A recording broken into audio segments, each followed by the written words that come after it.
Hello everyone, welcome back to the channel. If your Noritz Tankless water heater is displaying code 12, the unit is indicating an ignition or flame related issue that can prevent normal hot water production. When this code appears, the Noritz Tankless water heater may stop heating water until the underlying cause is addressed. In many situations, the issue can be linked to gas supply, venting conditions, airflow restrictions, or a temporary operating fault.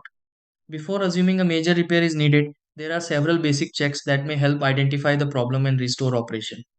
In this video, I'll walk you through a few simple troubleshooting steps for a Noritz tankless water heater showing code 12. Try these.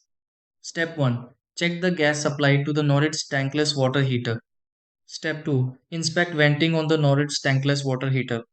Step 3. Verify airflow around the Noritz tankless water heater.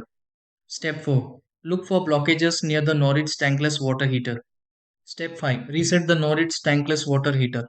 Step 6. Test hot water from the Noritz tankless water heater again.